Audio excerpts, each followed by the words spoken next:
Here we go. So hello, everybody. It is good to be back after Passover. I hope everyone had a good break. And we are all sending our condolences to Arlene on the passing of her brother. We are taking a bit of a detour today in our study of the book of Joshua. We're really not going to talk about Joshua very much at all, although we may. But we have been talking about the conquest of Canaan, and I thought that we would take a little bit of time to talk about the elephant in the room, which is war. And the ethics of war, because so much of this book is dripping with blood. It is filled with conquest, it is filled with war, it is filled with the death of people who are not Israelite people and some people who are Israelite people. And so I thought that it would make sense for us to go into some of the details of the morality of war and justified warfare and talk a bit about that, both through some of the text in the Torah and in the Talmud, and then also to talk about some contemporary thought and sources about that. And then to have some conversation of our own. So let's dive in. We'll start with a blessing, and you can all unmute yourselves so we can hear all of our voices. Baruch atah Adonai Eloheinu melech haolam asher kiddushanu b'mitzvotav v'tzivanu la'asok b'divrei Torah, as we soak ourselves deeply into the study of Torah. So I'm going to share our document. So we're going to start with reading about the morality of war and justified warfare. And we'll start with some lines from Deuteronomy. So Arlene, can you start with reading about this section from Deuteronomy, please? Deuteronomy 20:10-18. When you approach a town to attack it, you shall offer it terms of peace. If it responds peaceably and lets you in, all the people present there shall serve you at forced labor. If it does not surrender to you, but would join battle with you, you shall lay siege to it. And when your God delivers it into your hand, you shall put all its males to the sword. You may, however, take as your booty the women, the children, the livestock, and everything in the town, all its spoils, and enjoy the use of the spoil of your enemy, which your God gives you. Thus you shall deal with all towns that lie very far from you, towns that do not belong to nations hereabout. In the towns of the latter people, however, which your God is giving you as a heritage, you shall not let a soul remain alive. No, you must proscribe them. The Hittites and the Amorites, the Canaanites and the Perizzites, the Hivites and the Jebusites, as your God has commanded you, lest they lead you into doing all the abhorrent things that they have done for their gods, and you stand guilty before your God. Okay, thank you. Wow. So we started with the very first line here, which is, what's the first thing you're supposed to do when you're going to attack a town? Offer them peace. Offer them peace, right? Because we don't really want to start a war. We really want to start by offering peace.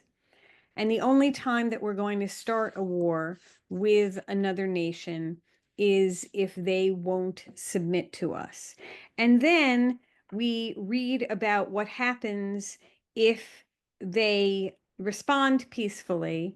And it sounds like what don't sound like very peaceable terms to us, but in relation to what was normal in the times then, it's extremely peaceable. In the times then, there was really very awful slaughter.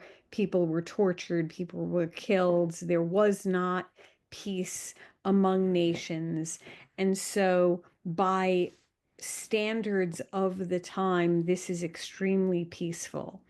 What we read at the end, though, is that when it comes to the land of Canaan, when it comes to the conquest of the land, we're not allowed to make peace with the peoples in the land of Canaan. And we will actually read more about that in the coming parts of the book of Joshua. So I want you to remember this.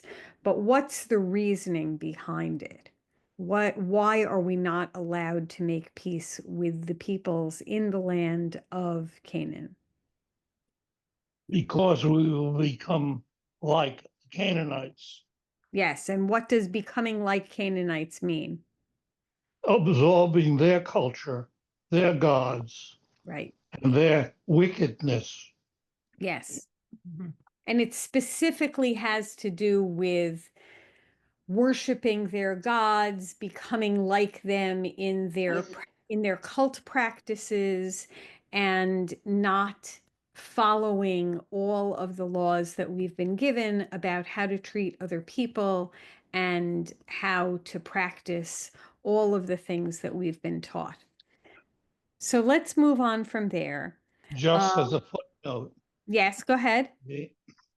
the attitude about the approaching towns, that attitude existed in Arabia at the time of the prophet.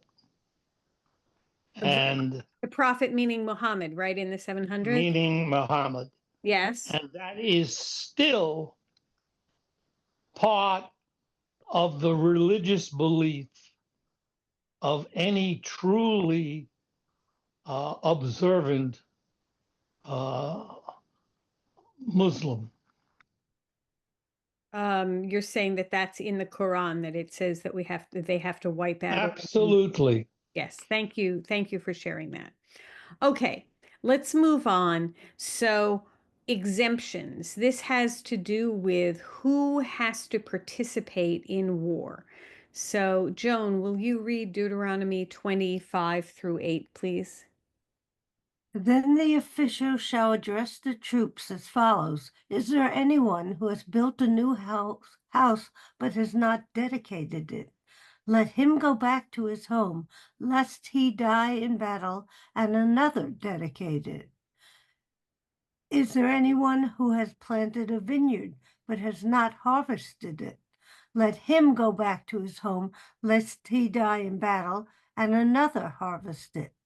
Is there anyone who has paid the bride price for a wife, but who has not yet taken her into his household?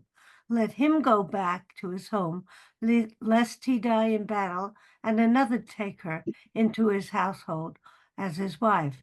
The official shall go on addressing the troops and say, is there anyone afraid and disheartened? Let him go back to his home, lest the courage of his comrades flag like his. Thank you so much. Okay, so there are many people who are exempt from being part of the army, and the circumstances are if they have started an enterprise at home, whether it is building or starting a home, starting a vineyard, starting an orchard, starting a marriage, or if they are frightened. And one of the things that I love about this is that they were specifically, the story is that they weren't called out and said, anybody who built this, you can leave, and they left. And then anyone who's in this category, stand up. Okay, you can leave. Now, anybody in this category, stand up. You can leave. They called out all the categories, and then all the people who fell into any of those categories left, which Must leave. right, which means that the people who fell in the fourth category, the category of being afraid or disheartened, did not have to identify, they did not have to self-identify as being in that category. The assumption among the other men there could have been that they fell into one of the other three categories. Why do you think that is, that they did not have to self-identify as being in the fearful category? So you don't label them a coward. You don't label them a coward because Jewish law says that embarrassing someone is the moral equivalent of killing them. Public shame and public embarrassment is a terrible, terrible thing. It's really important not to publicly embarrass someone. And so there's this ruse that is come up with to try to ensure that people are not publicly embarrassed. Now, the next 2 pages, and we are not going to read through all of these next 2 pages because it goes on and on and on, but I wanted you to see a portion of the Talmud about this section. It actually goes on for more than 2 pages. I included, 2 and a little bit about this, what goes on here. And it goes on to define, well, what does it mean that they haven't planted a vineyard or used the fruit? How big does a vineyard have to be? How big does an orchard have to be? Does it have to be a vineyard, an orchard that has many vines, or could it be just a few vines? It could be as few as 5 fruit trees from one variety, or they could be from one variety. And could it be that he's purchased a vineyard, or could it be that they've inherited a vineyard, or someone who's been given a vineyard as a gift, which is really interesting because it means that someone could essentially get out of service in the army by their father or some relative buying them a vineyard or an orchard as a gift. And they got out of the army because someone had money in their family. Now, how does that relate to military service in America today? You don't have to find a doctor who's going to claim you have flat feet when you don't. That's true. And that has to do with when we had a draft. But what about military service today? Who is serving in the military today? Anyone who wants to, for whatever reason, and also people who are drawn to it because they can't feed themselves or educate themselves otherwise. Right. So there's a tremendously large number, and I don't have the numbers in front of me, but the percentage of people who are drawn to the military these days who are enlisted, not officers, but enlisted people in the military who are drawn to the military because it pays enough for them to scrape by in their families. And I do unfortunately mean scrape by. The salaries that people get as enlisted personnel in the military are low enough that there are some people who are on government assistance and food stamps on top of their military salaries.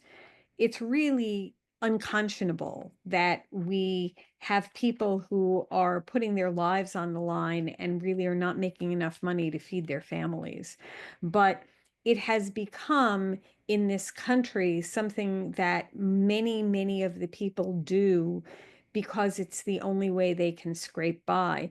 And this explanation of what's going on in the Talmud, of the fact that you can get out of military service because your daddy gives you a piece of a vineyard, gives you a little plot of land with 5 trees on it, shows that even in this time period, that was what was going on.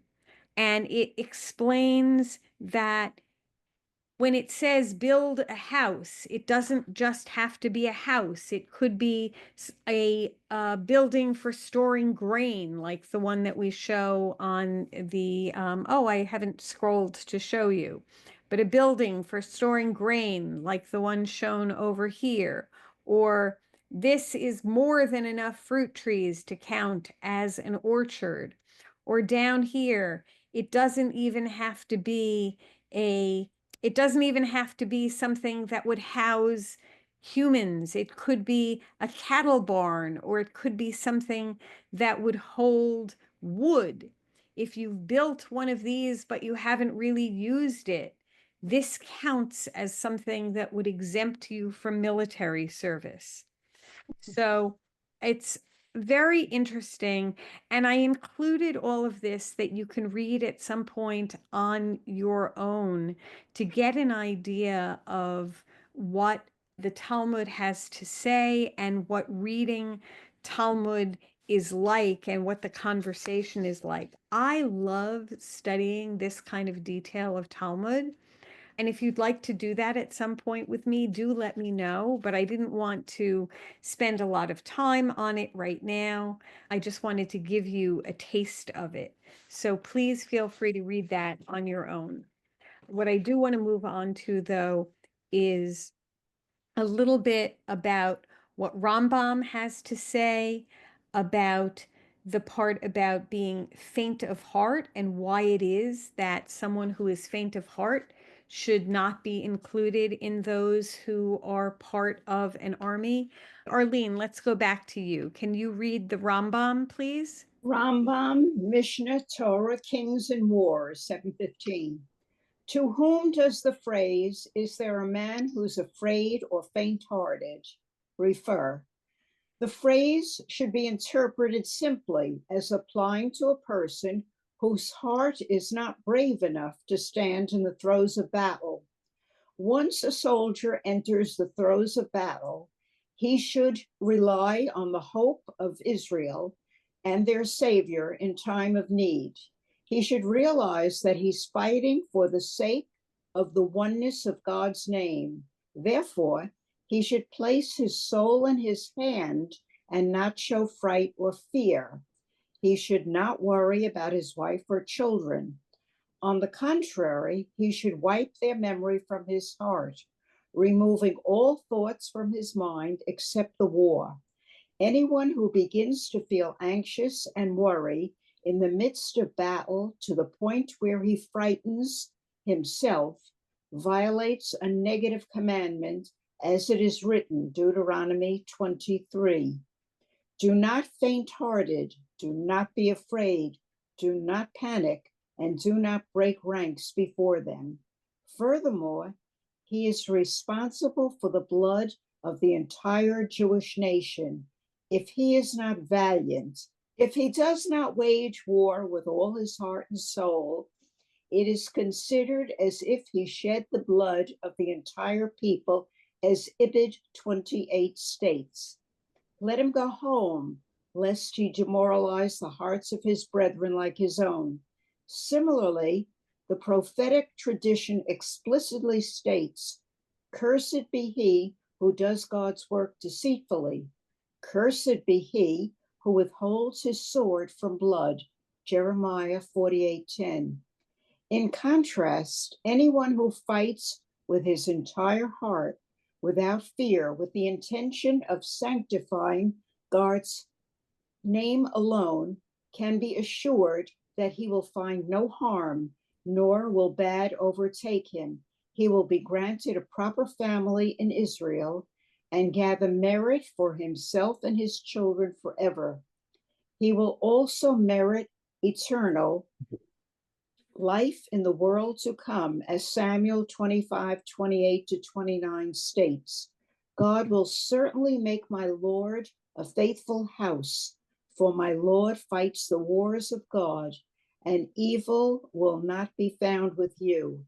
And my Lord's soul will be bound in a bond of life with God. Thank you. Okay, so Rambam is basically saying you get out of being part of war ahead of time if you say that you are faint of heart, but once you're in the thick of it, you have to trust in God, because you can't turn back. You can't become spiritually, you have to continue to have faith. Once you're in the thick of battle, you can't show any fear. So if you're going to show fear, you need to know it up ahead of time. Go ahead. There's something else that's rather important in this. Yes. It states that there's an afterlife, Yes, it does. and that is not necessarily a core belief of Judaism. Well, What is a core belief is that part of your being, which we now call the soul, goes back to the house of God. But it doesn't, no major place in the Torah does it describe anything about how there's a life as we understand life after death. However, this indicates at that time that it was written that there is a core belief that there is some sort of heaven. well, I think it depends on how you read what Rambam had to say. Now, Rambam definitely believed in some sort of eternal life. But the way you interpret this, it says, "My Lord's soul will be bound in a bond of life with God." That doesn't necessarily mean heaven in the way that our Christian brethren and sistren think of heaven. It can mean, as it says, he will gather merit for himself and his children forever. He will merit eternal life in the world to come. That can mean eternal life through the remembrance that our family has for us as we continue to remember those who have passed on before us. It can mean many different things. And I think that you can find your own belief in what remembrance in the world to come might mean in these words. So that's a really interesting conversation that we can continue to have in another conversation. But thank you for pointing out that that is part of what Rambam is saying here.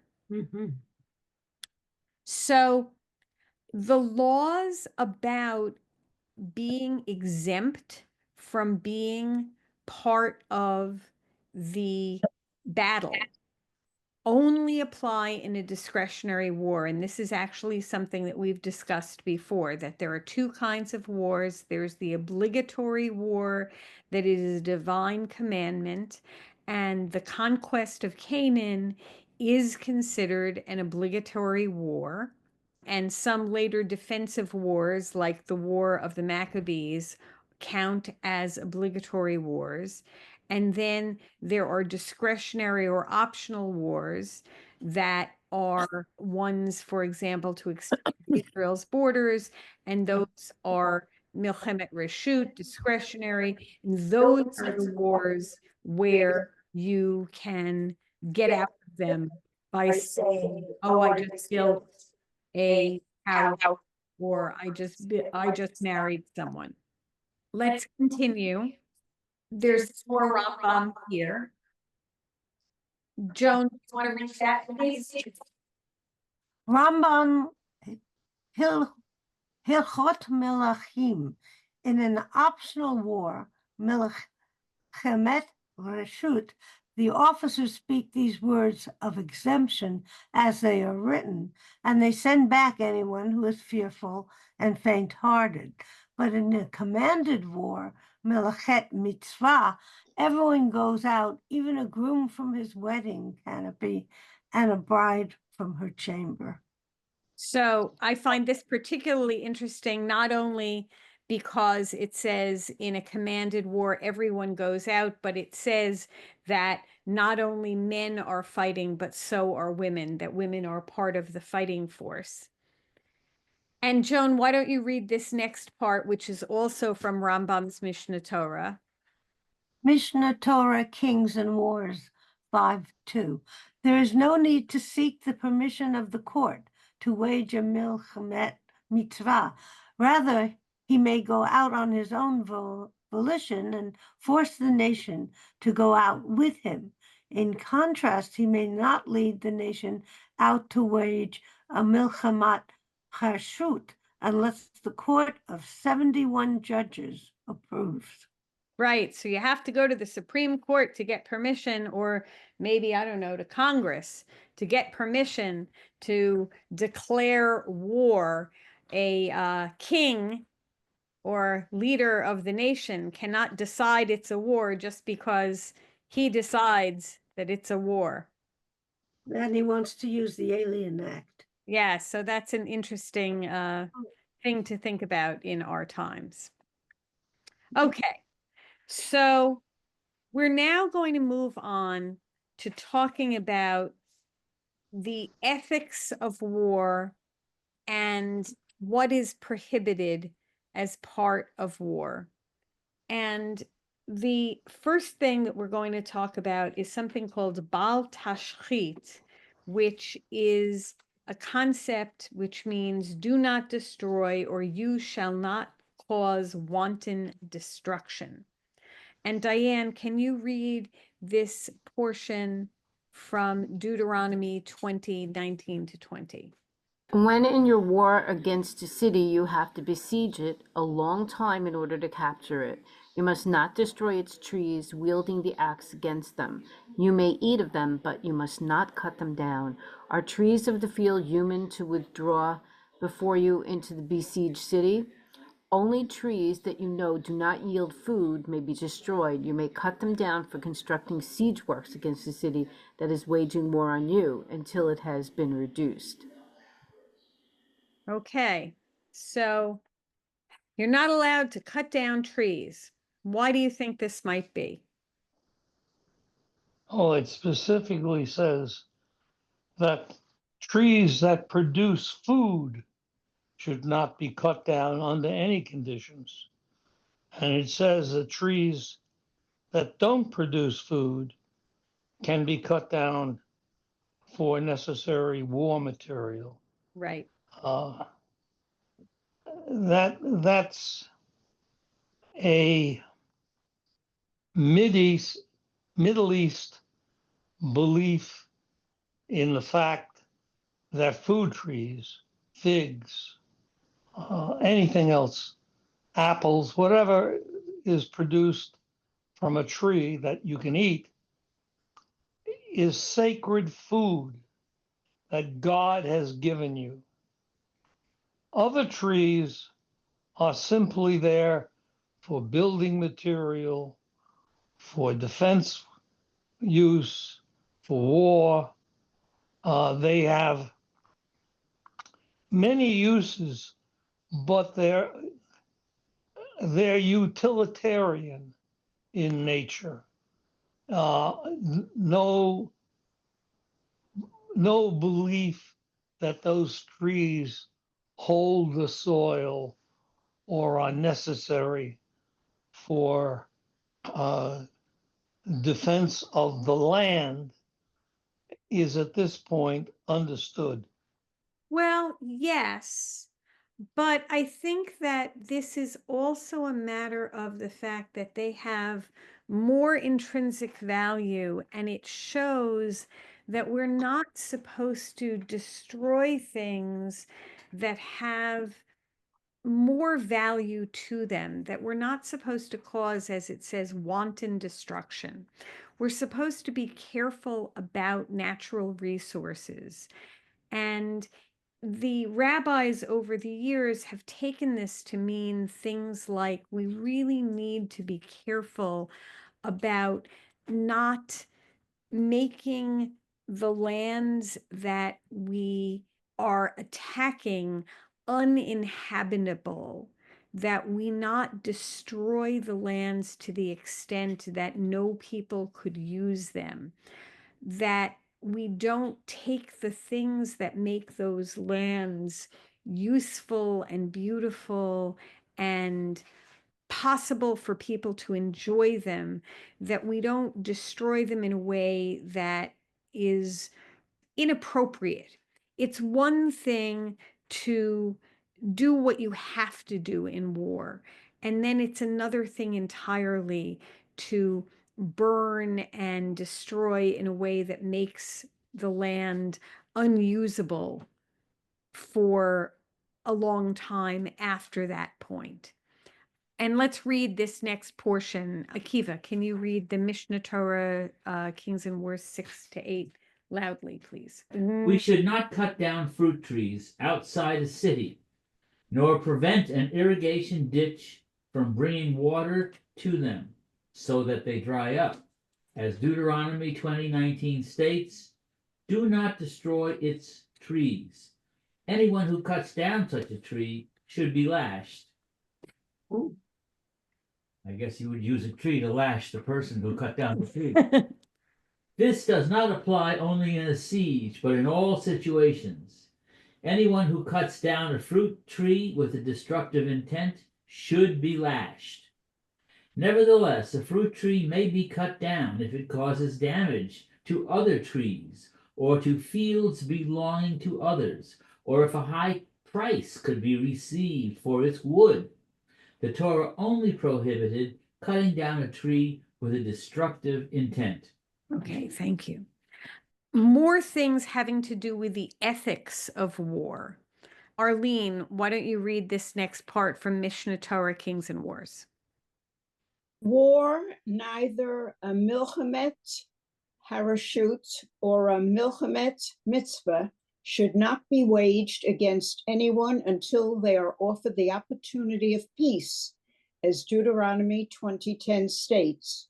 When you approach a city to wage war against it, you should propose a peaceful settlement.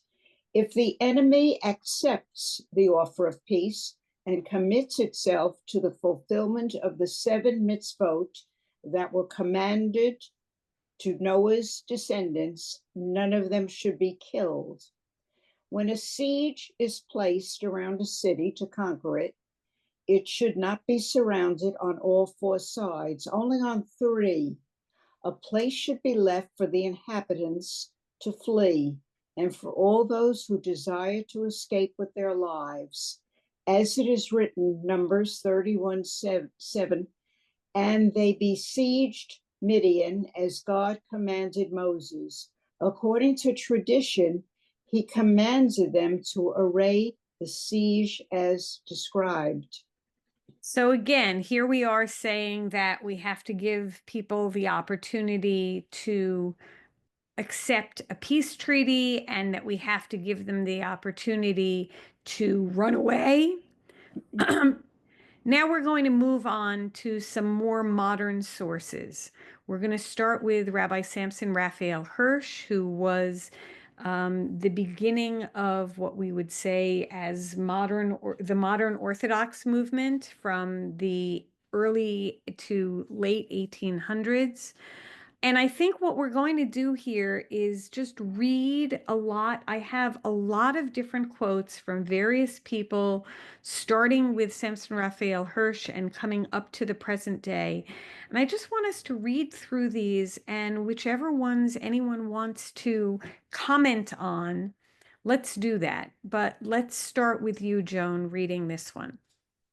Even in war, Israel is to be the people of God, and war is not to be conducted out of hatred or lust for power, but in accordance with the ethical teachings of the Torah. Before any fighting takes place, an offer of peace must be extended. This is not just diplomacy, but a moral imperative, ensuring that the enemy has the chance to submit peacefully and preserve life. Even the treatment of enemy cities must reflect the humanitarian values of the Torah. War is not a license to abandon compassion or justice. Now, remember the time period that this was written in. This was written before either of the world wars, but certainly in the midst of pogroms. Yeah, but I don't think That's Netanyahu heard this quote. Well, I think yes, that was written earlier than that. well, it was written in the mid 1800s. So I said it was before any world wars, but certainly there have been pogroms since the the very first thing that was labeled a pogrom was probably in the 13th century. I mean, the 1300s, yeah, but there have been wars and killings of Jews throughout the years. Let's move on to Rabbi Soloveitchik and these are quotes. The first ones are from his book in 1956 from Kol Dodi Dofek. Diane? Rabbi Joseph B. Soloveitchik, Kol Dodi Dofek, The Voice of My Beloved Knox, 1956. For the first time in the annals of exile, divine providence has provided us with the opportunity to defend ourselves, to protect Jewish honor, and to strike back at our enemies. This is not a minor occurrence, nor is it devoid of spiritual significance. The state is not only a political creation, but also a spiritual one.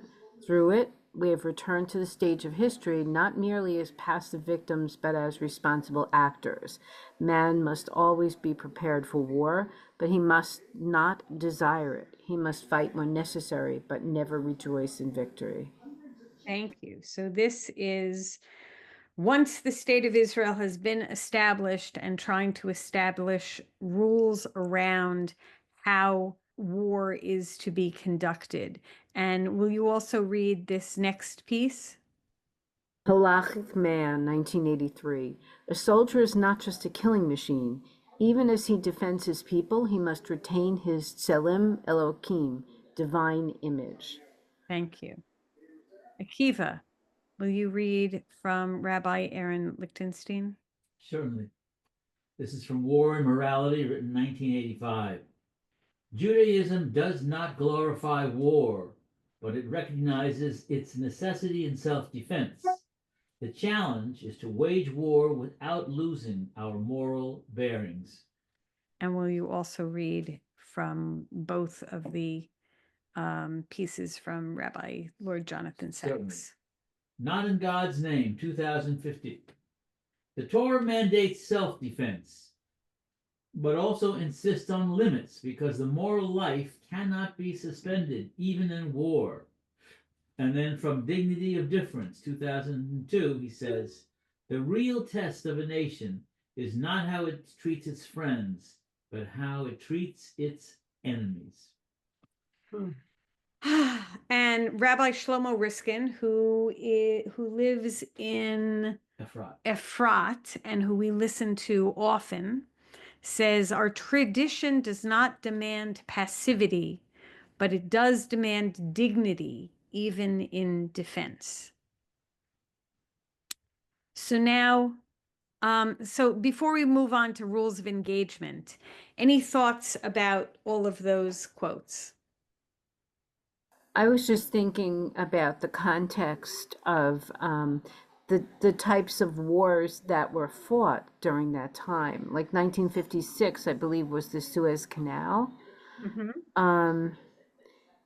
You know, I don't know about any of the others, but that just struck me. Just, you know, that there were specific wars that were fought at that time, and in context, it was to show, you know, they quoted what they quoted, or they coined the phrases in order to show the Jewish people in the best light during these times. Well, is it a matter of showing the Jewish people in their best light, or It's ethics. reminding the Jewish people It's of ethics. how, yes, It's showing our ethics. right, reminding us of how we need to be thinking about what we're doing. I just want to say that I think Netanyahu has offered many times peace to the people he has been fighting with. He says it often: if you lay down your arms and release the captives, the war will stop immediately. And they have basically thumbed his noses, and as a result, we see the result. So I think he's following this template. Mhm.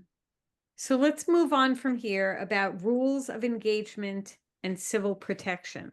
Arlene, let's read from the IDF Code of Ethics from 1992. An IDF soldier will use force only to the extent required and will maintain his humanity even in combat. So that is certainly the guideline that we hope will be and has been maintained. And just as that standard is the one that we want to be set, we know that there are transgressions. We know there have been transgressions.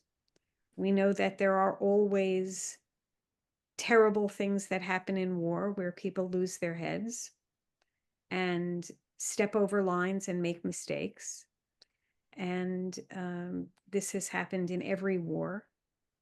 And we hope that there will be fewer of them and that they will be admitted and paid attention to. Let's move on from here to the chief rabbi of the IDF, who wrote the IDF's moral code. Rabbi Shlomo Goren. I'm sorry, Rabbi Shlomo Goren. Thank you. Joan, Okay. read both of those. Sharai halakha minchag, the IDF moral code. We are commanded to be warriors, but also to be just. We are obligated to treat the enemy with dignity when the battle has ended. Even in war, a Jewish army must reflect the values of Torah. We do not murder. We do not humiliate. We do not act with vengeance. Thank you. I do want to point out, actually, today we were listening to this week's podcast of This American Life, which is on the 10 Commandments, and I would recommend that you listen to it if you haven't. It includes the first 3 commandments, which was a piece by Auslander, who is always, I find him to be hilarious. But it had a piece that was speaking about the commandment, thou shalt not kill, which they do in passing make it clear that it is really thou shalt not murder.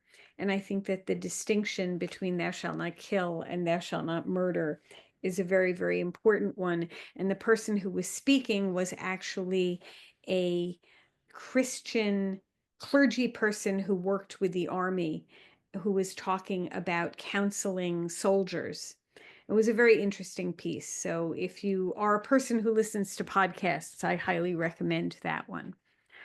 Okay, let's move on to Rabbi Yehuda Amital, who is also speaking about Jewish values in the IDF.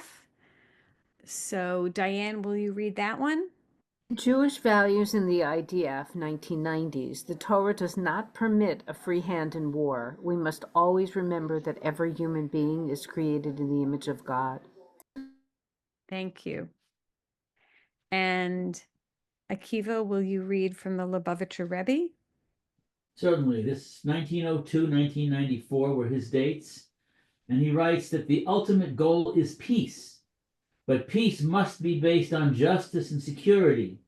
Without security, peace is an illusion. Thank you. This next piece by Moshe Halbertal, who is someone who's even just a couple years older than me, wrote in 2011, the obligation to protect civilians in war is not just an international norm. It is a deeply Jewish principle. And now we're going to move back to a few more quotes on morality in war. Akiva, will you read from Heschel? Certainly, this is from his first book, The Prophets, which he wrote as his PhD paper when he was in school.